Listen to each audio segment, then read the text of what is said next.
Yeah, I look all swanky and everything. This is for something else, but I wanted to show you something really simple and really short that may help you.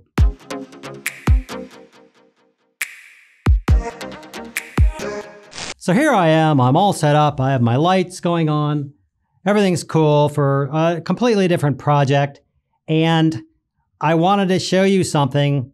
There was kind of a clue in when I did that green screen video for glide gear while I was moving front and back. I want to show you something about lights.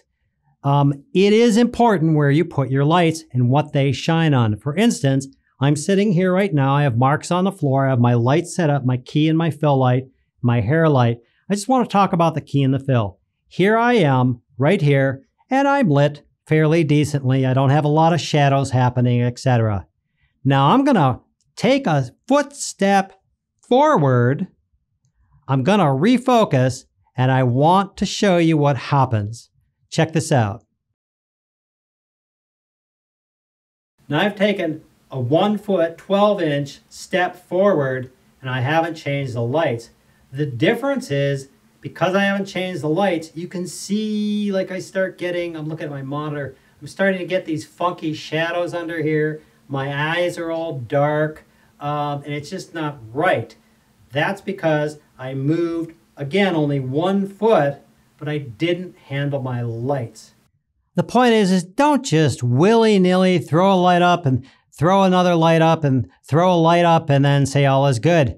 Really film yourself or take a photo of yourself with your camera when you set up your lights and look for these little shadowy things and eyeballs and stuff like that. And if you decide to move where you're standing, I keep a mark on the floor. It's a little T. I know where my right foot stands with these lights. If I were going to move forward a foot or move backward a foot, well, I'm obviously going to fix the focus, but you need to change your lights. You need to light you or whatever the subject is, no matter how far you change it, because it will change the entire dynamics of what you're doing.